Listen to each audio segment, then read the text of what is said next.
Elder law attorney Rob Slutsky was named the #1 top elder law attorney by Mainline Today magazine for 2021. I'm very happy about that. He also has been noted in many other with many other accolades from other places as well for his outstanding work.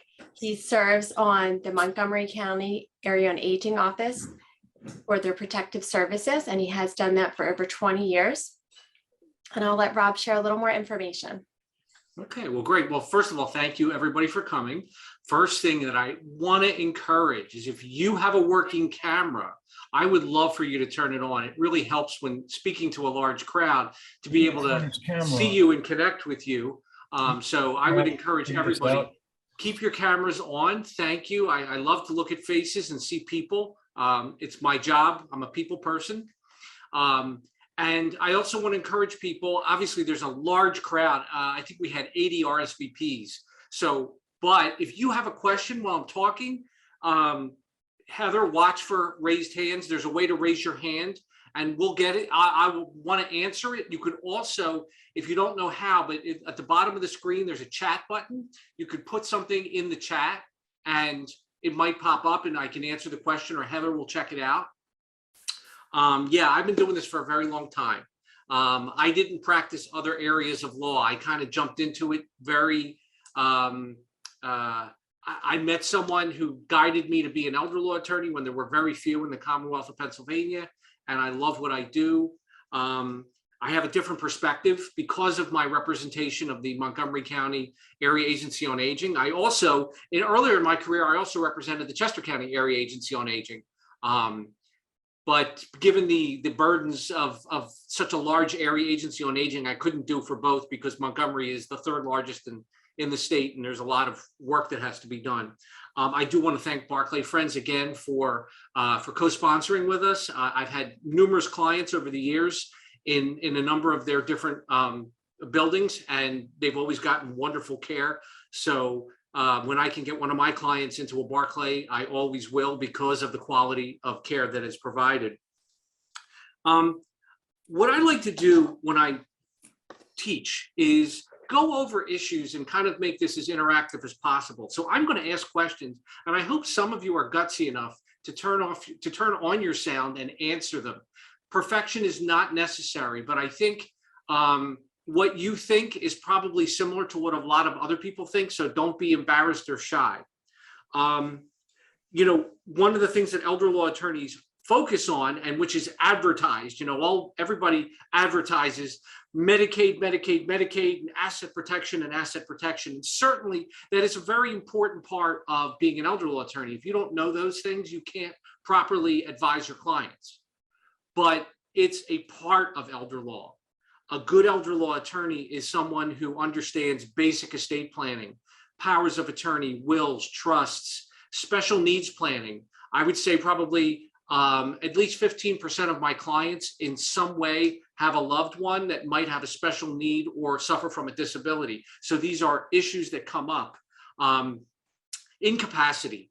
This is an area where I have a special expertise because I deal every day with people who suffer from cognitive impairment and incapacity. I probably file more guardianships or have filed more guardianships than any lawyer you have ever met or will ever meet because of my representation of Montgomery County and the fact that there's such a huge amount of people who need help. We're filing over 50 guardianships a year. So that's a very significant number. And it's given me a different perspective on how to deal with my own private clients. So the first question I want to ask, and I hope someone wants to answer, is what is a power of attorney? Tell me what you think. And thank you for all the people who have turned on their cameras. Hi, this is Martha and Leah, and we're not turning our cameras on because we're eating after work.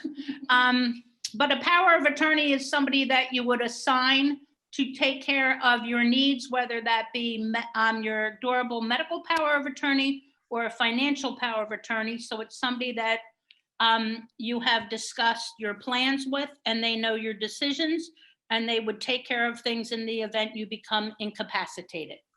Okay, very good description. I'm gonna pull it apart a little to put it in pieces, but that is an excellent description of what a power of attorney is. So a power of attorney is a written document, first and foremost, where you assign to someone else. So let's name the party so everybody knows who we're talking about. Number one, we have the principal. That's the person who is giving away the power. So if I name my wife as my agent, that's the person who is receiving the power. So I'm the principal, she's the agent. I am giving her the authority to act on my behalf. What she can do for me is what's highlighted in the power of attorney. So some powers of attorney are different than others. Some are very broad and well constructed and very precise, and some are not so broad and well constructed and precise. Here's where I want people to raise their hand if they're willing. When does the power, because you made a comment, Martha and Lee, and I want to kind of pull that apart because I think it's very relevant to our discussion. When does the power of attorney actually become effective? In other words, when can the agent start acting on behalf of the principal? So I'm going to give you two options, and I want to know what people think. The first option is when you become incapacitated. In other words, I appoint my agent, but they can't really do anything for me unless I'm incapacitated. So that's the first option. The second option is immediately upon executing the document, meaning I sign it today and my son can go to the bank if he's my agent and he can access my funds. So who thinks it's number one when I'm incapacitated? When I'm incapacitated. Who thinks it's number one, incapacitated? Let me see here. So the first screen I have maybe about a third say that. Let me see if I can see what the second screen. See, everybody else doesn't have their camera on. For shame. I can't see you. I can't see you raising your hand. Okay. Okay, at least Susan put a thumbs up. Good for you, Susan. Okay. So I see probably, I'm looking at a third or less believe it's when someone's incapacitated. So does everybody else believe that it's when you sign the document? Is that what everybody else thinks? Okay, I'm a lawyer. That was a trick question and you should have known that. The actual answer is it depends. That's the first two words we learn in law school. It depends. You can have a power of attorney that's called a springing power of attorney. And a springing power of attorney basically says, upon the satisfaction of this condition, the agent can step in. Most powers of attorney are not springing. Most elder law attorneys do not like springing powers of attorney. Can anybody think about why I would want to put a condition in front of my agent?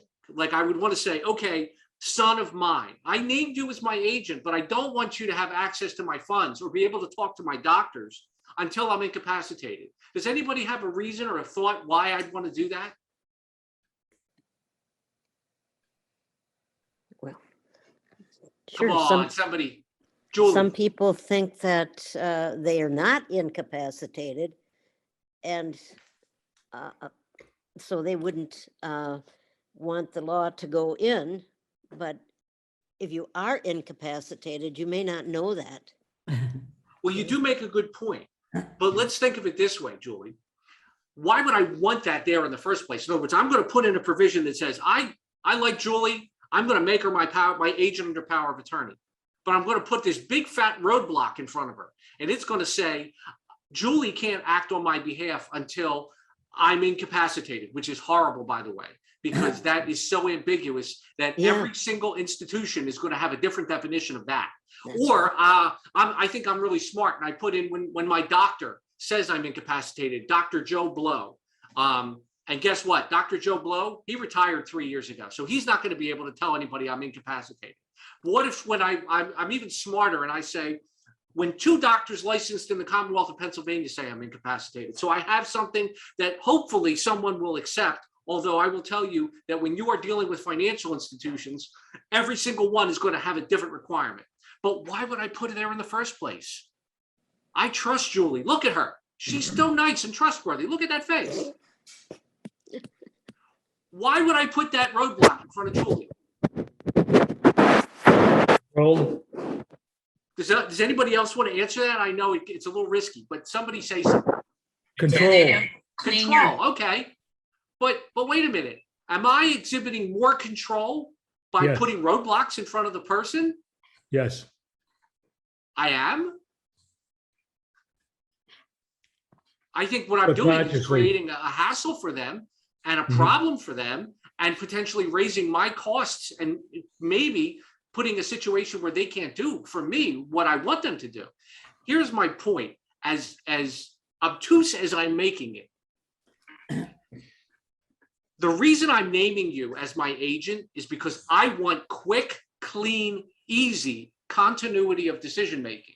Because the alternative, which we'll discuss in a second, is far more complicated and costly, okay? The reason and the question, and no one was really wanted to say it, but I'm going to say it for you. The reason people do that is A, some attorney got a form and didn't know what they were doing and just gave it to them, and they weren't really a practitioner in this area of law and didn't understand the problems they were causing.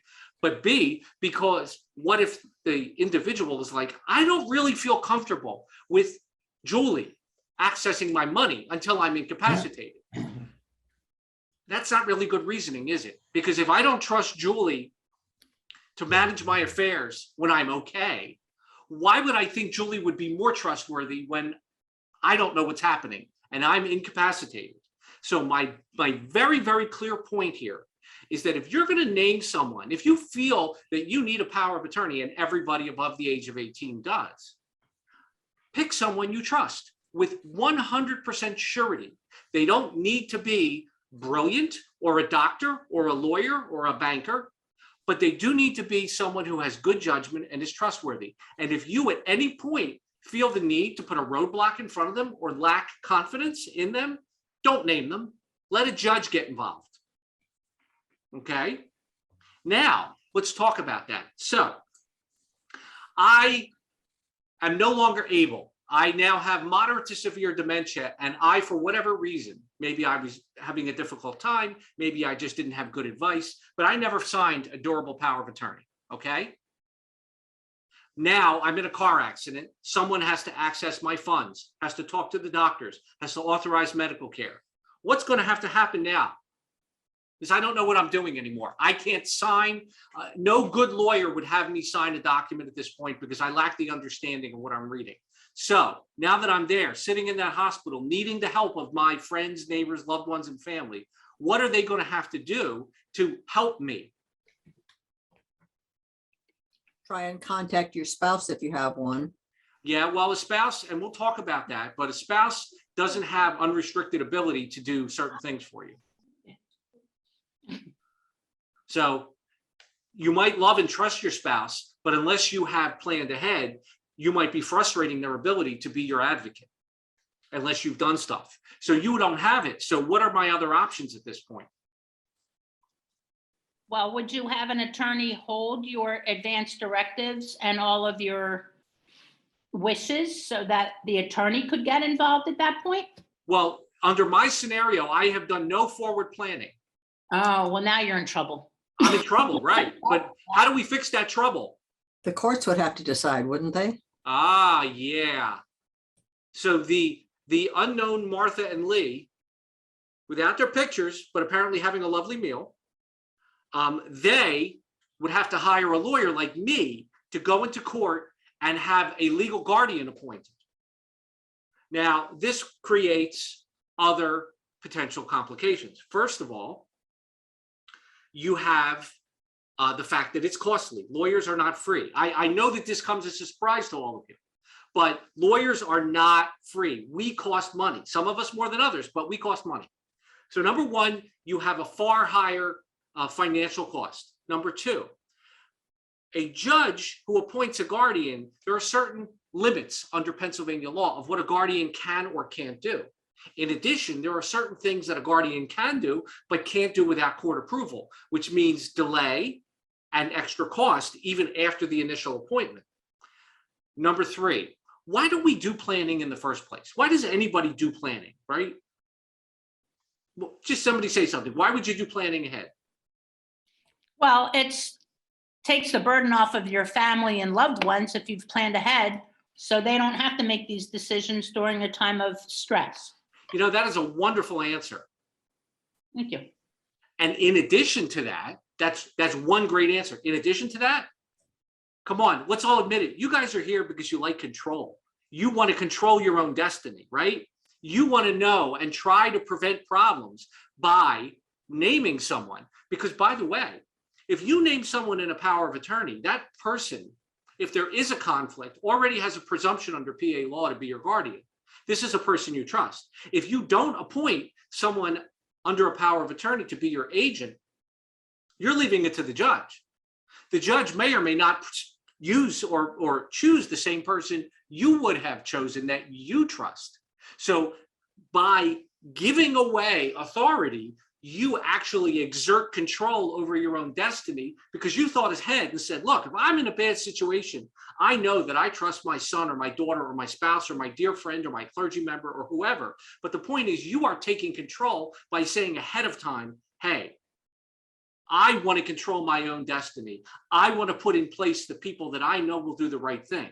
If you don't do it, the judge may not pick the person you like, and then you are also subjecting your family to extra cost and inconvenience.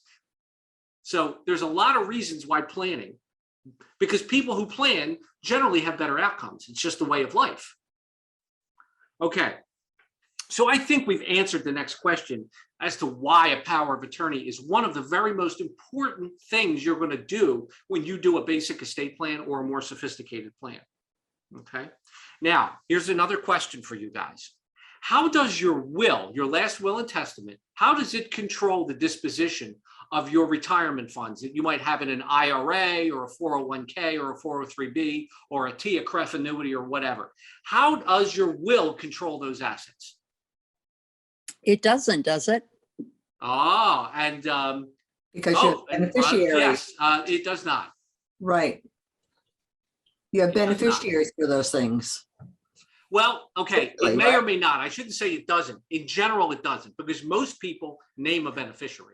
If you name a beneficiary, that asset bypasses your will by operation of law. The beneficiary designation will determine where the money goes. If for some reason you didn't name a beneficiary, and I heartily recommend to all of my clients that you check these at least every other year, because sometimes you did name one and there was a computer glitch and it gets wiped out of the system of the administrator, and you end up with the funds coming through the estate, which may or may not be a problem depending upon how the estate is set up. But you must know that, and it's very important because a lot of people are confused and they think, oh, I know I named beneficiaries, but I know my will is the boss, and it's not the case. And what we often see, sadly, is like people at banks are often saying, you know what, Mrs. Smith, you know, your son Larry here is taking you to the bank. Why don't you make things easy after you die and name him as the pay on death beneficiary of your bank account? And the bank employee is trying to help, but is really causing a problem, because this person is not an estate planner and never asked Mrs. Smith as to whether she has more than one child. So in this case, unbeknownst to her, the bank puts on Willie as the death beneficiary, but she's got 3 other kids. And her goal and her intent was to name all 4 children as equal beneficiaries.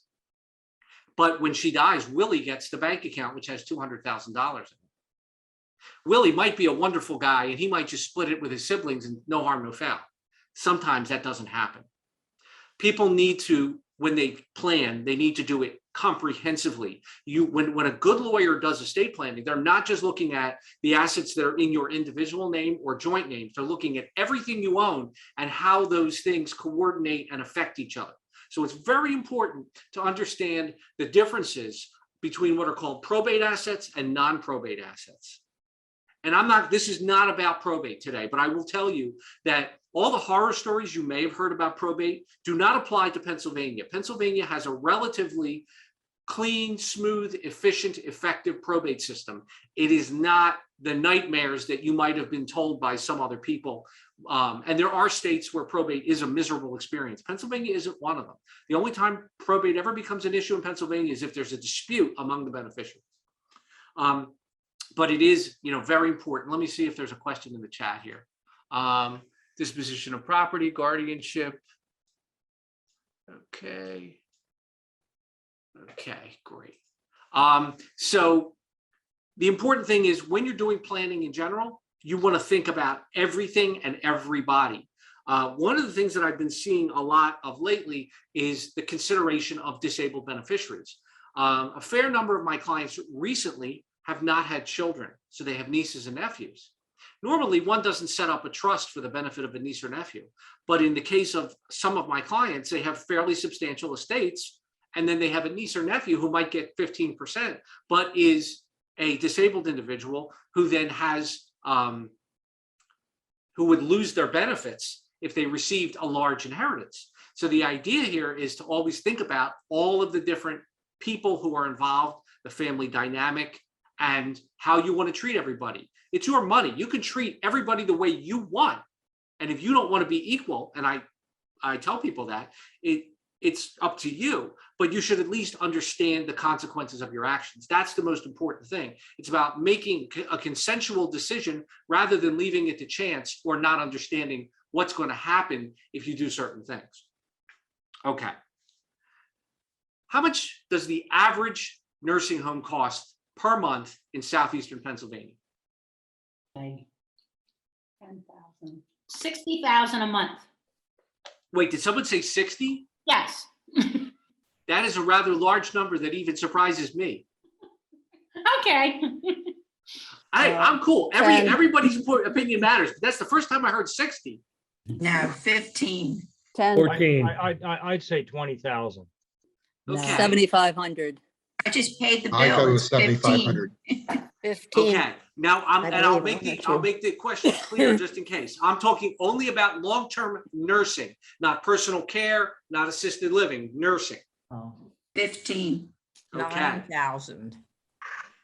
All 10,000. good numbers 7. and all mostly within the range. For nursing care in southeastern PA, I'm seeing roughly 12 to 17,000 a month. So even if you're a fairly affluent person, if you have two spouses that need that high level of care, you need to be aware that this could burn up your estate pretty quickly. Again, if you have literally $50 million, yeah, it won't be an issue. But for most of us who have, middle-class people who might have a few $100,000 to possibly a few $1 million in assets, you have to consider that, because even with a few $1 million in assets, an extended stay in nursing homes can blow through a lot of money. What is Medicaid and how is it different from Medicare? That's a little tougher, isn't it? Medicaid has an income threshold. Okay. Is So it it's low okay? Other than the income income oriented. threshold, how much is it otherwise different from Medicare or the same? It also supports disabled folks as well. It does. Medicaid- And an age. They both have an age. Or they don't have an age. Isn't Medicaid, does. I thought Medicaid is a state-run program for those below a certain income threshold. A lot of these are very good pieces of information. They're not all 100% comprehensive. So let me try to give you a picture because I know it's a lot and most people don't understand the nuances. So Medicare, it is health insurance only.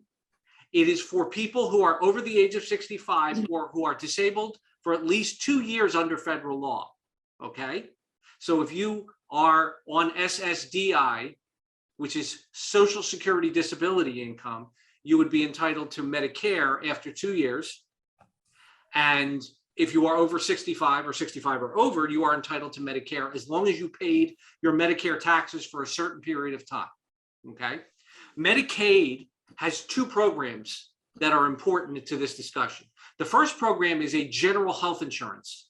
Okay.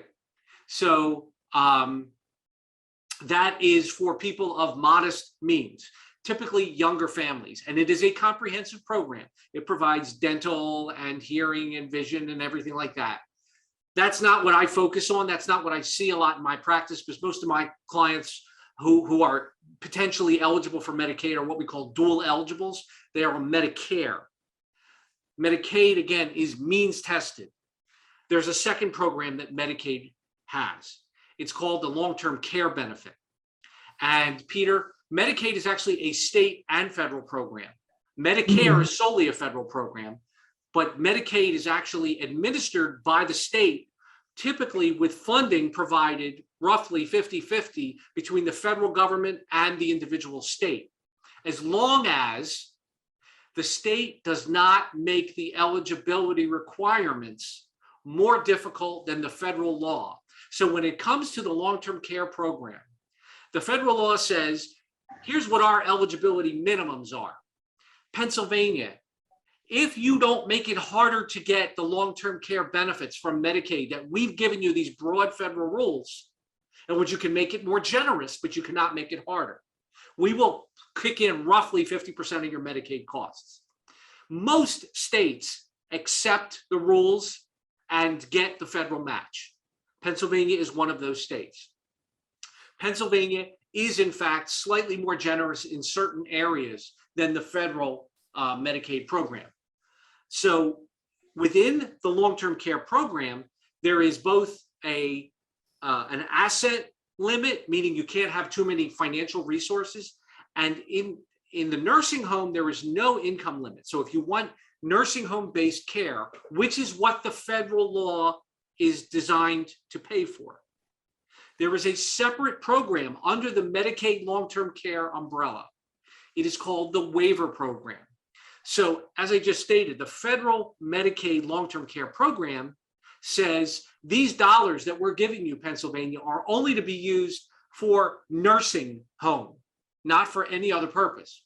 But Pennsylvania, like most other states, applied to the federal government for a waiver to say, hey, federal government, we have people who qualify from a need perspective for the amount of care they need to be in a nursing home, but they have some support in the community and would rather get their care at home. So the waiver program has the ability to funnel dollars from the nursing home program to home and community-based services.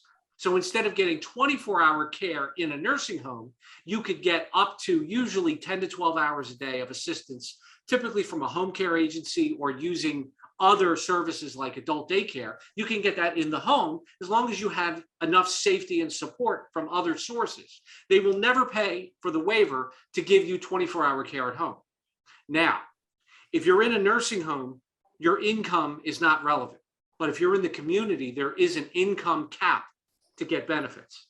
That income cap is $2,523 per month gross income of the applicant only. So if the applicant is married, their spouse's income is not considered. But there's also a way to get above that income limit with certain accommodations and workarounds. It's not an unlimited cap, but it does get us a couple $100 more per month if you know how to access the workaround. So I have a fair number of clients who are getting Medicaid services in the community in their home if they need it. But you do have to understand that in the community-based Medicaid for long-term care services, you are looking at a maximum level of income. Above that maximum level, you would not be eligible and would need to go and get your care in a nursing home if you needed the government to pay for it. Is Social Security included in that income limit? Yes, all income that you get in a given month is considered. The only income that you wouldn't consider generally is like if you have an IRA, because the required minimum distributions you are getting now, by the time you actually spend the assets down to the point where you'd be asset eligible for Medicaid waiver, you won't have those required minimum distributions, because to get waiver, you're only allowed to have $8,000 in your name. So your IRA isn't going to be throwing off a lot of money anymore. Okay, now I kind of went on a tangent there. Let's go back to the original question, Medicaid versus Medicare. So Medicare is not a means-tested program. You can have $1 million of income and still be eligible for Medicare. Medicaid is a means-tested program, but there's even a bigger, huge difference, okay? Medicare, well, you know what? I'm going to ask you the next question and you'll tell me the huge difference. Because you're all smart, I can tell, at least the ones I can see. What nursing home care will Medicare pay for? None. None at all? No, they pay for some, Is it only room and board? Well, some medical. Skilled care. First 90 days, okay, who said that? first 90 days. Okay, so here's the deal. Medicare will pay for medically necessary rehabilitation. Okay, so this is like you had an injury, a fall, a hip break, a stroke, whatever, and you landed in the hospital and you were determined to be an inpatient for 3 midnights, which is the federal requirement. At that point, if you were determined to be an inpatient as opposed to being under observation status, which is actually being treated as an outpatient, and therefore not qualifying you for inpatient skilled nursing. But if you have that 3 midnights, then you are qualified under your Medicare Part A for up to 100 days of Medicare paid for skilled nursing. This is different from what we call custodial care. Custodial care is not to repair or to rehabilitate. Custodial care is for someone who is frail or has a cognitive impairment and needs supervision, but you're not expecting or looking for them to get better. You're essentially helping them maintain their quality of life and be safe. So, most nursing homes have a skilled nursing unit and a long-term care unit. And the skilled nursing unit is for people who are likely, but not always, going to rehab back to independence and possibly go home. Then you have the long-term care unit, which is where they provide custodial care. Medicare will never pay for your time in the custodial unit. And just, I shortcutted, but the fact is, Medicare doesn't even pay the full 100 days. The first 20 days are actually paid for rehab, and then days 21 to 100, there's $185, I believe, copay each day, which is normally paid for by your supplemental insurance. Most people buy a policy that supplements their Medicare Part B, which they pay the federal government for. But days 21 to 100, there is a copay, so it's not like Medicare is paying the whole bill. Medicaid, on the other hand, will pay once you meet the financial and clinical eligibility rules. Medicaid will pay for custodial care in a nursing home. Now, not every nursing home in the Commonwealth accepts Medicaid. However, probably about 95% do. The ones that don't are typically part of what we call CCRCs, and they kind of reserve their beds in their nursing home only for the residents of the community. So not every nursing home does take Medicaid, but the vast majority do, even many in CCRCs. But it's important to understand that Medicare is not going to pay for your custodial care in a nursing home or pay for your care in the home that is custodial in nature. Medicaid will do that once you meet the eligibility requirements. And so why is this significant for the average older adult? Well, when I was a baby lawyer in 1992, I did a lot of federal estate tax planning, because back then your estate was subject to federal estate tax if you had more than $600,000 in assets at death. Today, and I had a fair number of clients back then because there was the stock market boom of the 1990s and people's houses had appreciated a lot back then. Today, the federal estate tax exclusion is 12.1 million per person. So there are a lot less people as a proportion of society that are eligible or subject to federal estate tax. The biggest tax most people are going to be subjected to is their long-term care costs.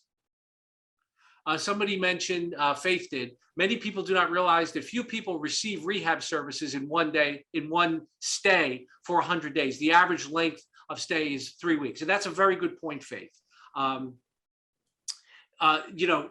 When we talk about Medicare eligibility, we have to recognize that the nursing homes do not want to get into a fight with Medicare overpayment. It's just a reality. Medicare is the 800-pound gorilla in the room, and most nursing home operators do not want to get into a dispute with them as to whether the individual actually needed the care that was provided. So the general rule is that they will often discharge a resident from skilled services or rehab services at a point where they may not be 100%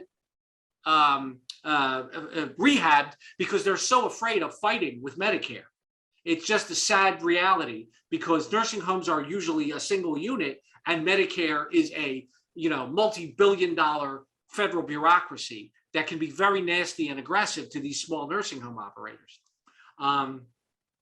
But yes, most people tend to be discharged. Interestingly, and this is not a long discussion for today, but many nursing homes discharge someone when they've allegedly hit a plateau, meaning they've stopped improving, or they use what they call the improvement standard as the basis for stopping rehab.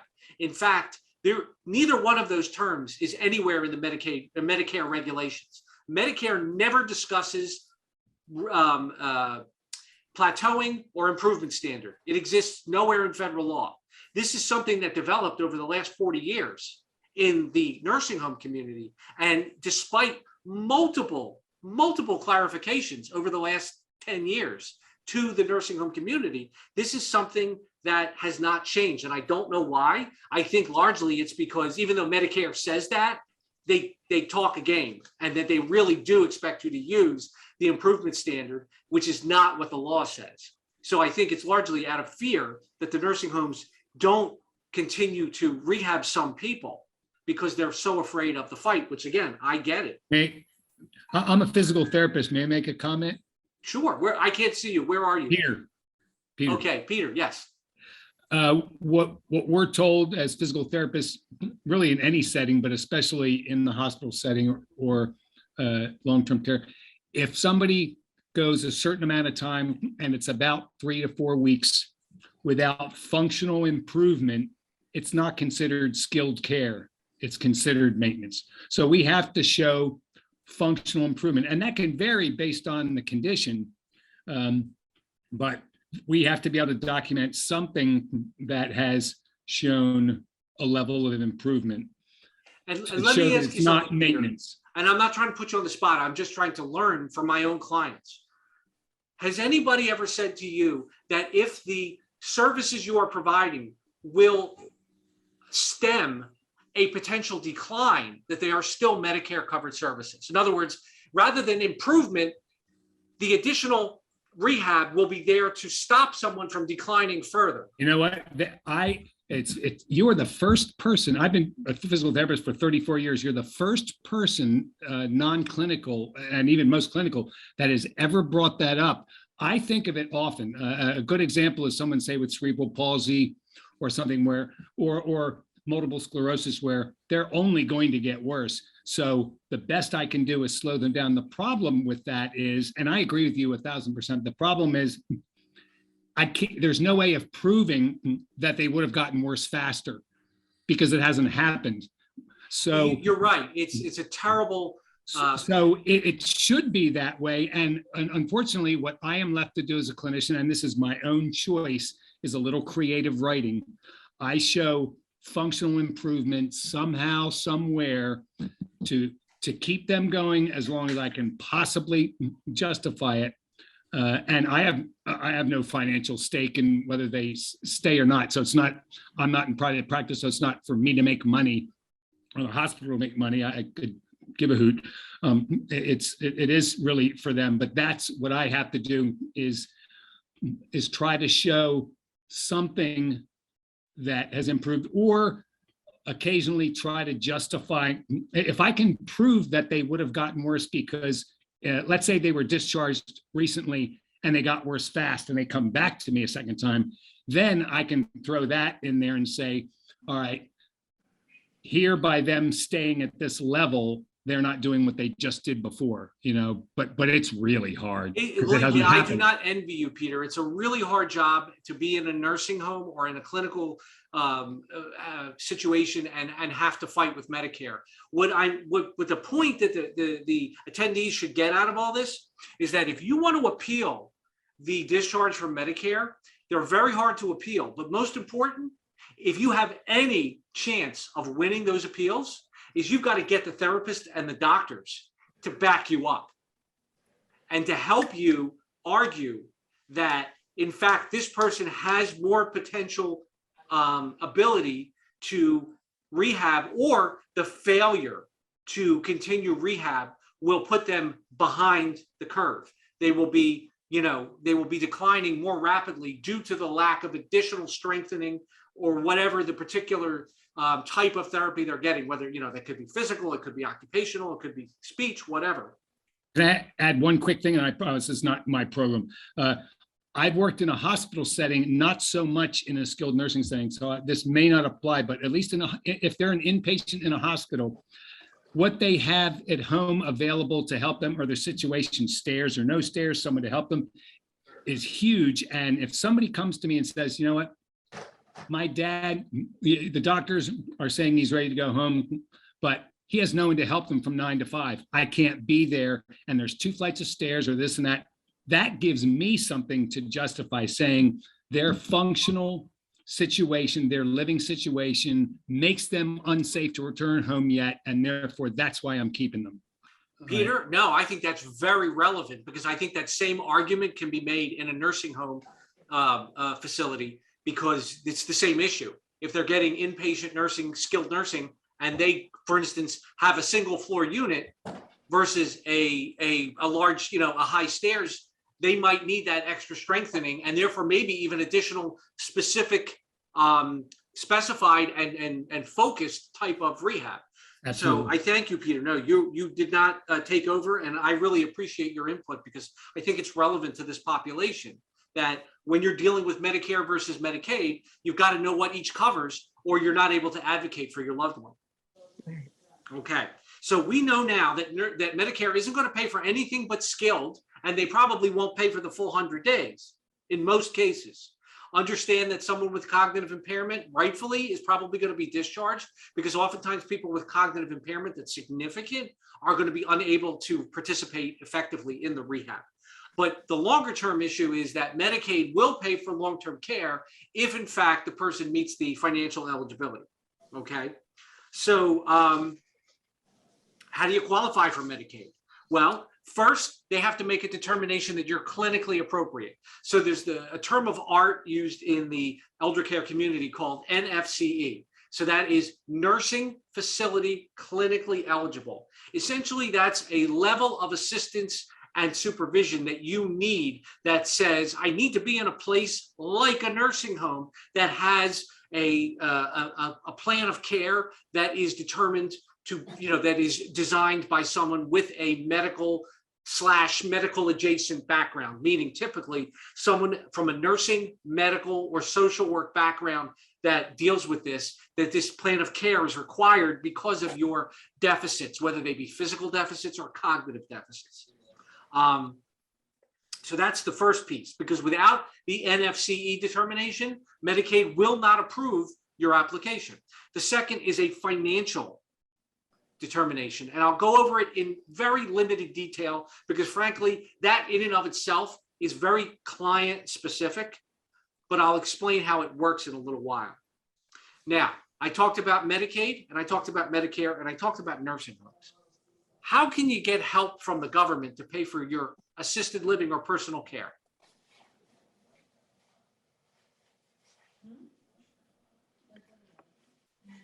That's not covered, is it? If you were in the same room with me and they had really nice Danishes, I would give you one, Ann. Because normally when we do this in person, there's food. But I can't really do that on Zoom. Yes, Ann, there isn't. The only type of care paid for in Pennsylvania by the Medicaid program is nursing or waiver, which is a form of home nursing.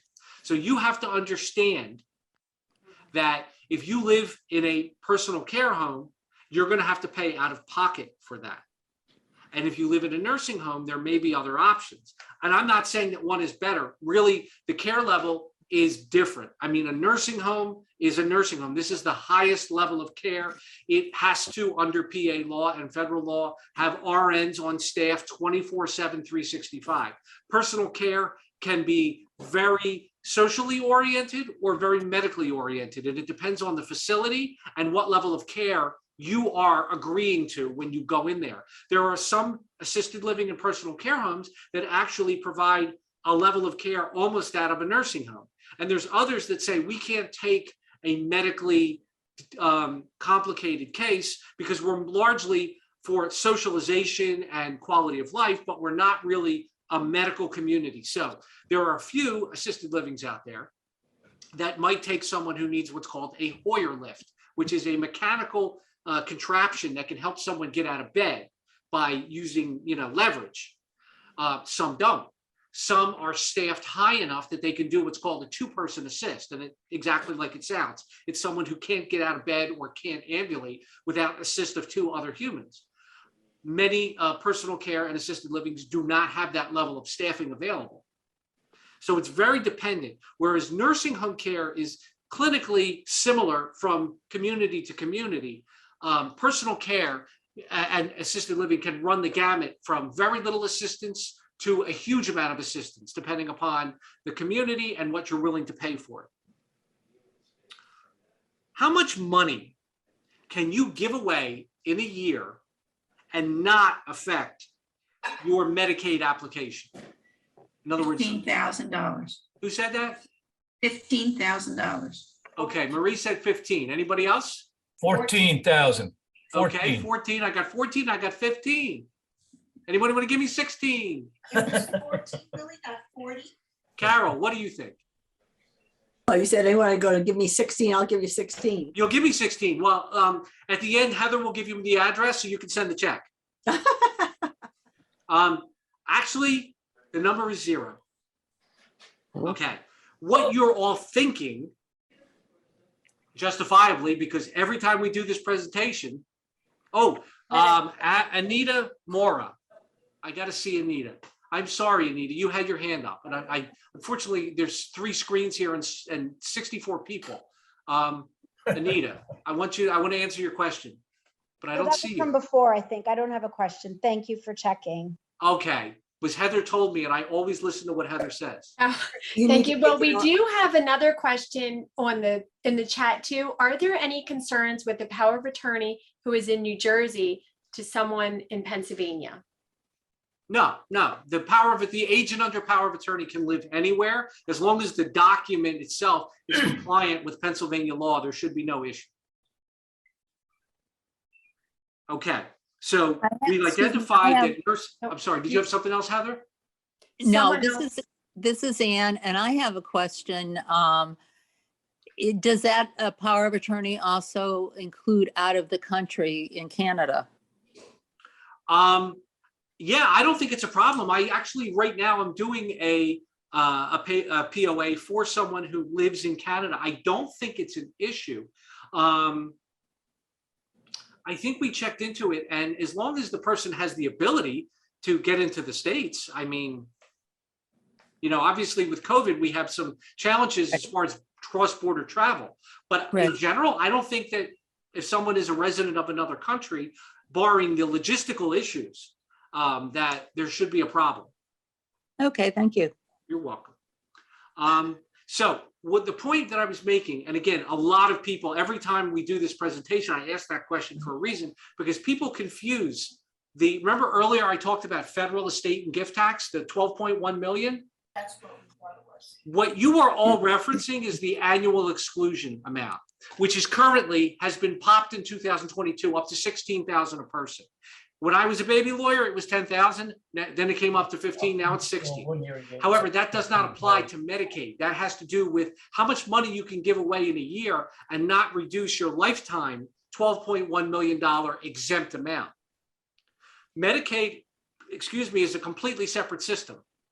And Medicaid takes the position that if you give away money that you could have used to pay for your care, we're going to hit you with a penalty.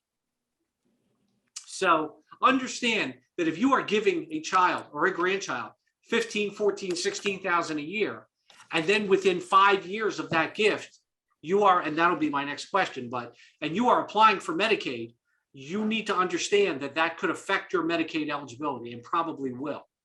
Okay. So be aware of how that does. And I'll tell you briefly how it affects it. So Medicaid calculates every year the average cost of a nursing home in Pennsylvania, the daily rate. I will tell you that in this year, the number that they used dramatically increased, meaning that the penalty divisor that has been used ever since I've been practicing law to affect penalties against people who give away money has gone up incredibly. 2021, the penalty divisor, the average cost of care in Pennsylvania was $364 and a few cents a day, okay? The number for 2022, $480 a day. Think about that. The number went up almost a third in 1 year. And when I first saw the new numbers, I actually called legal counsel for the department and I said, is this a mistake? Was there an error? Was there a typo? And she's like, Rob, you're like the fifth lawyer who's called me on this. I don't know. She called Harrisburg and no, this was not a typo. So for people who are making gifts, it's actually a good thing because it reduces the amount of penalty days. So picture this. You gave away $48,000 to your grandson and then a year later applied for Medicaid.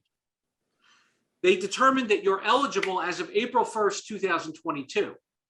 You have no more money because that's the way you get on Medicaid. You don't have money. Now they're going to hit you with a penalty of 100 days. That's 48,000 divided by $480 a day. So now you have 100 days of ineligibility and no money to pay for it. It's a draconian system. It was changed in 2005. But the point you need to understand is you have to be careful about making substantial financial gifts, because even though it's not intended for you to affect your Medicaid or even you thinking about Medicaid, and you might not know what you're doing is a problem, you need to be aware, because when you make significant financial gifts, you could be jeopardizing your ability to get Medicaid down the road. And that's something people don't get Medicaid in nursing homes because they want to, they get it because they have to. So be aware. Okay. Good point. And I believe I addressed how in number 13, how the process of hitting you with that penalty works. Now, if your spouse goes into a nursing home, how much money will you be able to protect? Half of what you own. What, Marie? Half of what you own. Right. They will look at what you own. What happens is this, and again, this is not a Medicaid discussion. These types of discussions are very specific to clients because different assets are treated different ways. But essentially what Medicaid does is Medicaid classifies assets as either available, which means you have to address them and or spend them down, or exempt. So probably the biggest asset that most people will have that is exempt or protected is the family home. However, you can't just assume that simply because it's protected while the sick spouse is in the nursing home and the other spouse is healthy, that's the end of the discussion. There's other things you still need to do to protect some of the value of that home. In addition, a burial reserve is protected. Every county has a different level of how much your burial reserve, your prepaid burial can be. Interestingly, you guys probably are largely in Chester County, right? So in Chester County, for whatever reason, and I don't know why, but maybe the funeral directors there drive nicer cars, but the amount in Chester County for the maximum is the highest of all the counties. In Chester County, the burial reserve limit is right about 30 grand. Montgomery is 22, and that's higher than it used to be. But if you go into Delaware, Philadelphia, Bucks, you're probably looking between 15 and 20. I always wondered why. Like, do people get buried with their horses in Chester County? Why is it so expensive to die in Chester County? But they are markedly higher than any other county around here. So that is a protected resource. Your vehicle is a protected resource. And there's a couple of other things that are protected. And then you take the unprotected money, what they call available resources, and the healthy spouse or community spouse is allowed to keep 1/2. However, there's a cap on that 1/2, maximum of $137,400. So if you have, say, $275,000, your healthy spouse will be allowed to keep roughly 1/2 of that. But if you happen to have 600,000 or 700,000 or 800,000, you're going to have to spend down to that community spouse to 137 before you're going to be eligible for Medicaid. Now, I don't make this the sole purpose of my living, but the fact is, what a good elder law attorney is going to do is going to explain to you the different care options and is going to say to you, look, we can protect more than that 137 if you do this, this, and this. So there are ways to protect and to leverage what the federal law gives you while being completely legal. But you have to understand the different options and different scenarios. And that's what any good advisor, attorney, CPA, financial advisor is going to explain to you. They're going to tell you, hey, look, here are your options. Because one of the things that I have learned in the last almost 30 years of practice is that everything isn't about money. It's about quality of life. And if somebody says to me, well, Rob, what should I do? Should I put my husband in the nursing home? Well, there's a lot of questions that you'd want to ask. Yes, I can probably get him on Medicaid sooner and preserve more assets. But if you tell me that your husband is in a severely declining condition and he would have a better quality of life and a personal care, I might say, forget about Medicaid for a second and think about how the end of his life should be. And whether he would get more enjoyment and happiness being in a slightly less institutional environment. And again, nobody can tell the future, but if someone has a life expectancy of 6 months or less, it might be better for them not to have to liquidate tax qualified money and pay huge taxes just to save more money on the Medicaid end.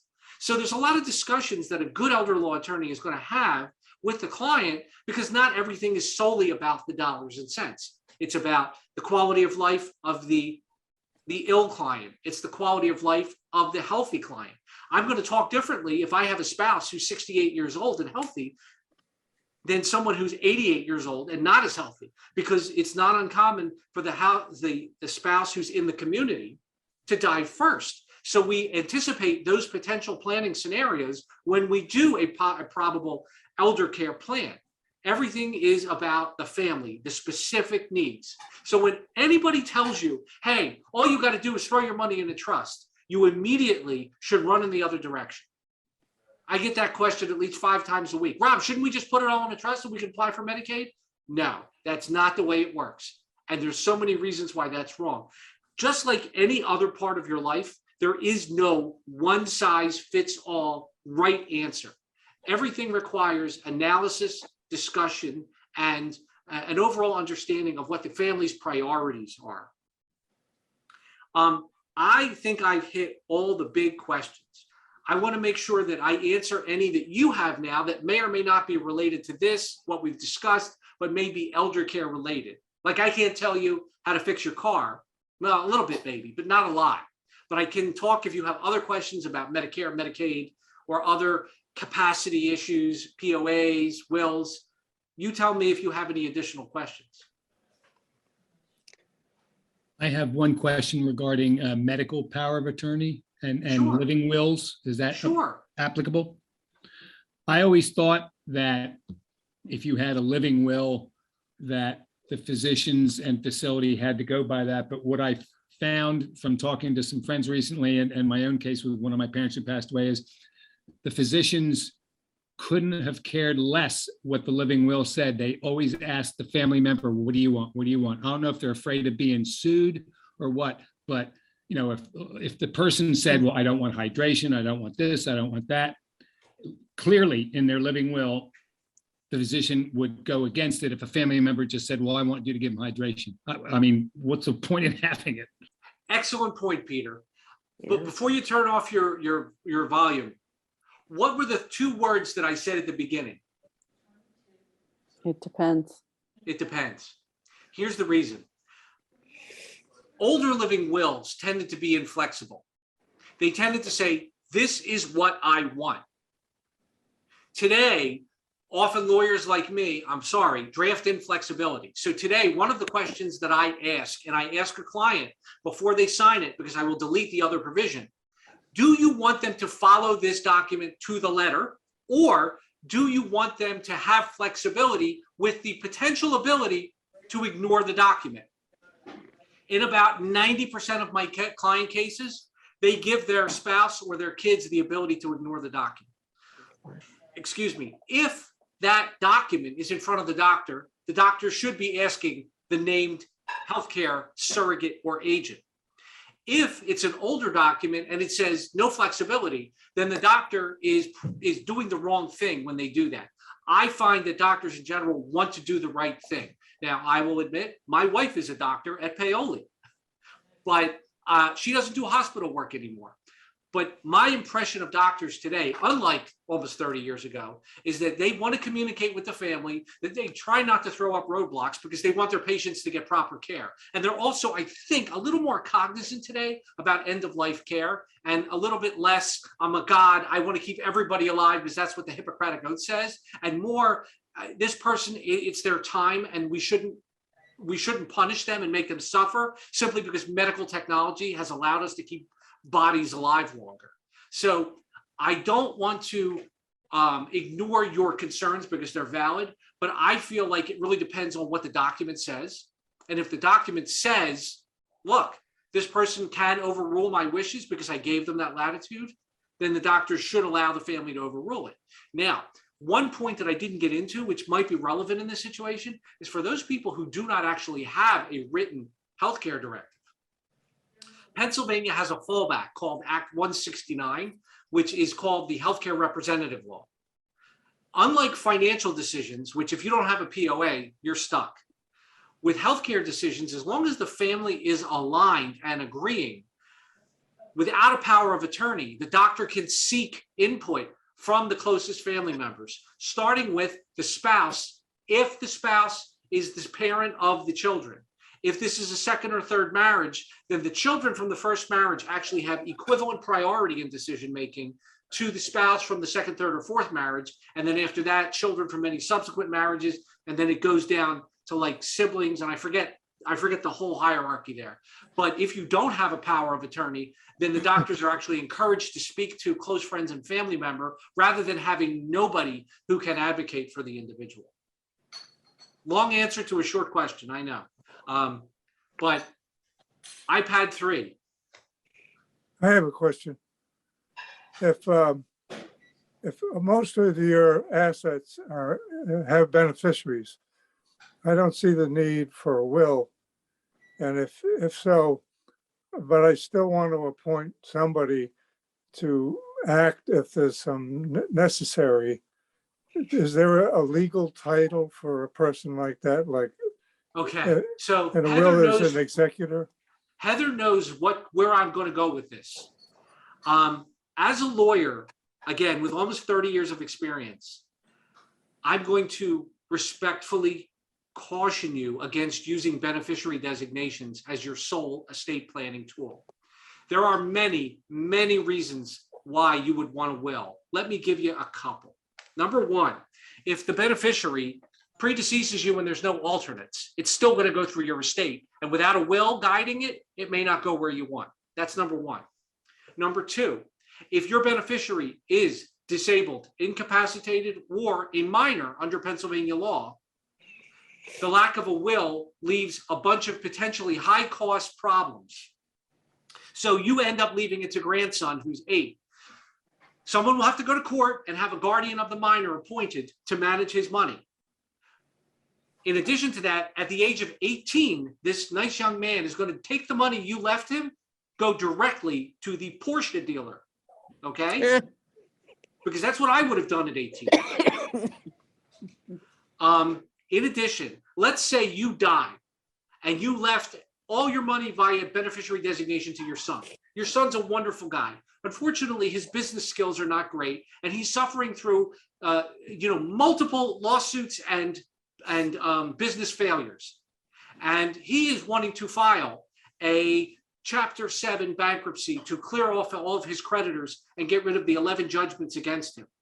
However, because you left a beneficiary designation, the beneficiary of your estate will be his creditors. Whereas if you had a standard will, and I would say probably 75% of, maybe 50% of lawyers who do wills, and many of them who are not specialists don't have this, but it's called a spendthrift provision. And basically it gives the executor the flexibility to withhold his distribution until all of his creditor issues are addressed. So that instead of your $250,000 loving, generous gift you gave to your son by a beneficiary designation being used up for his creditors who can access it, instead it will be held until he gets through his Chapter 7 discharge. And now he can enjoy that money, and he'll probably need it because he had filed a bankruptcy.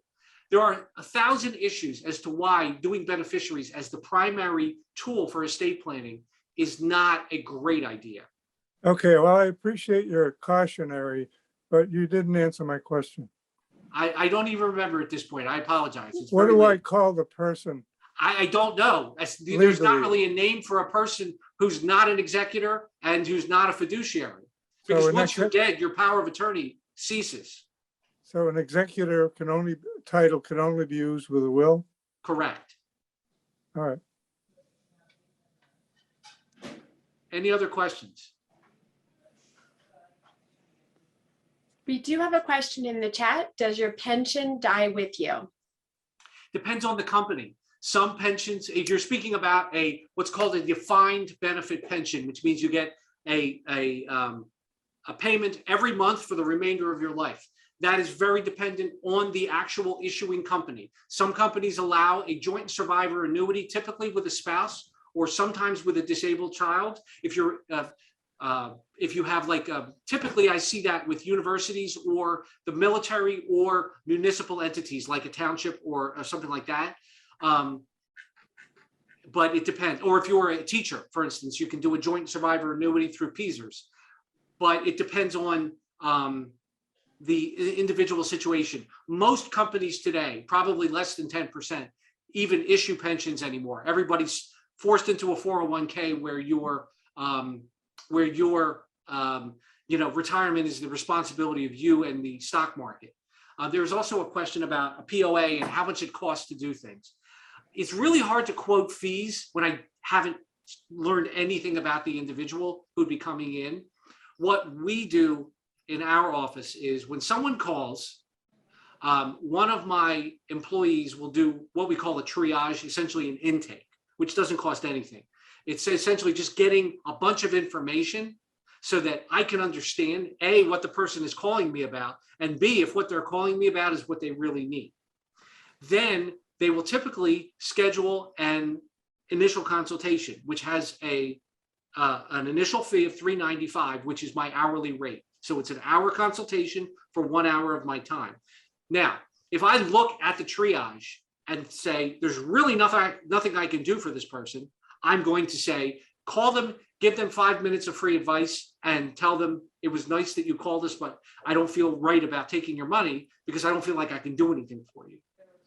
So we try not to get people in the office, but if you're gonna be in a consultation with me, you're gonna get some value out of it. After the consultation, after I figure out what you're really looking for and need, I can usually give a fairly tight estimate of overall costs. If you're looking at basic estate planning without any sort of long-term care planning or asset protection, it's going to be hourly at $395. A basic plan for a husband and wife, again, without any complications, is probably 3 to 4 hours, maybe a little bit more, depending upon how many questions you ask. If someone has complicated needs, a business, real estate investments, or we're looking at aggressive asset protection planning or spend down planning because someone is ill or likely to need nursing care, then the fees are going to be fairly significant, but the time involved, as well as the value, the financial value to the family, is going to be fairly significant as well. I hope I answered that clearly.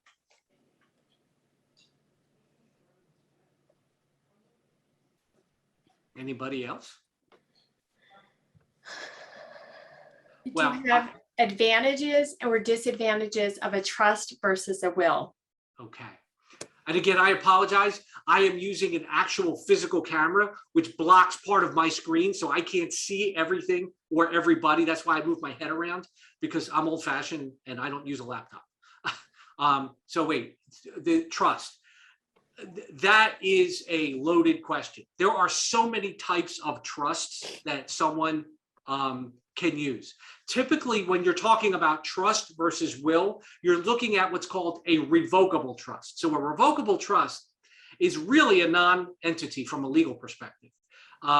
When someone asks this question, it's because someone has told them that probate is this horrible process. And in fact, it is not in Pennsylvania.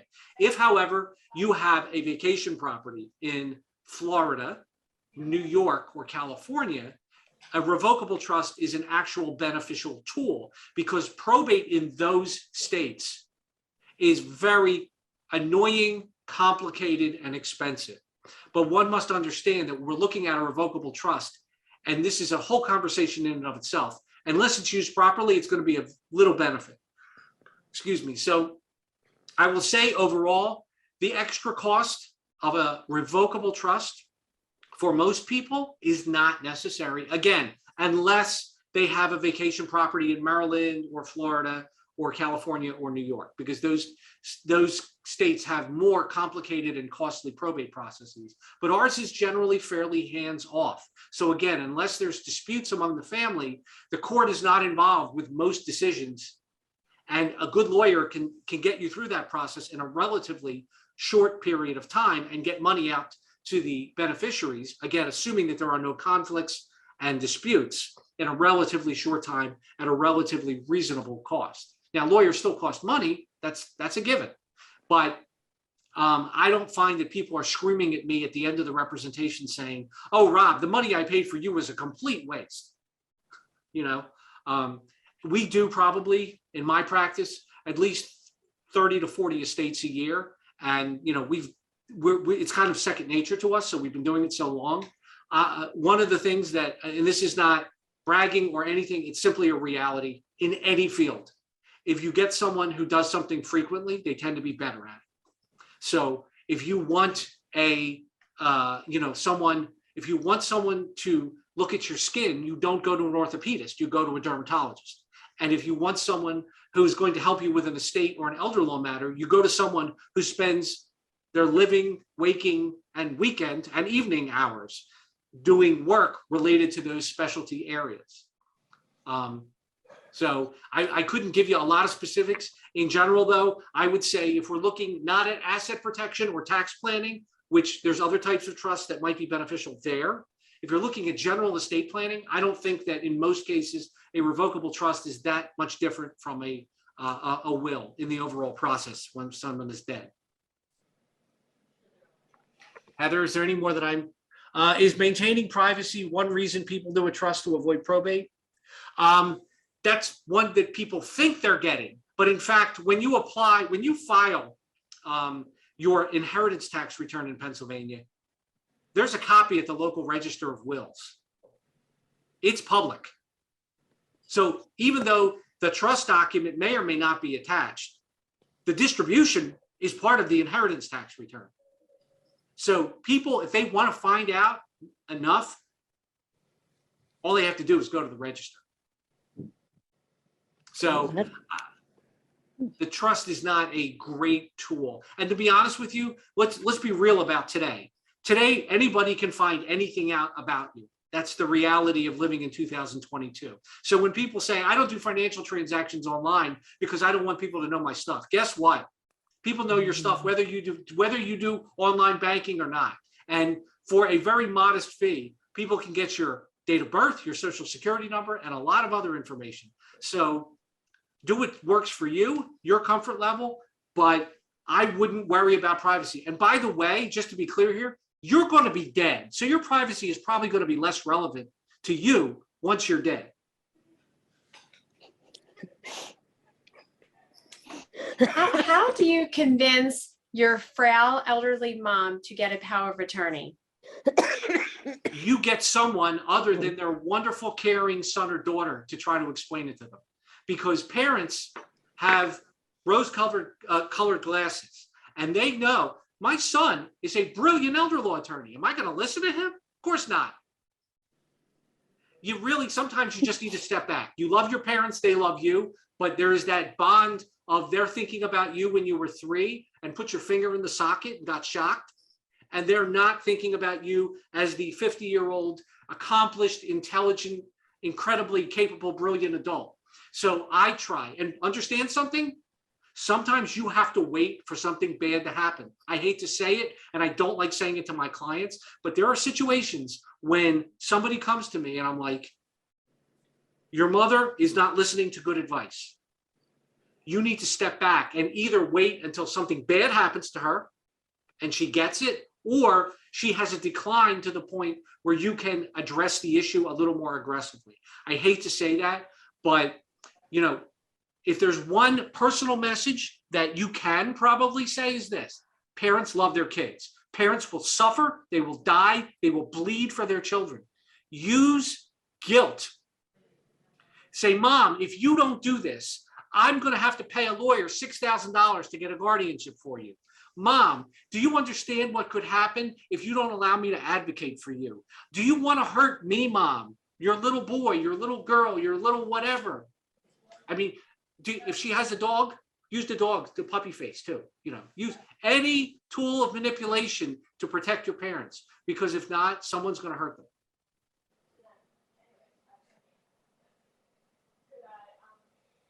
But, oh, another one.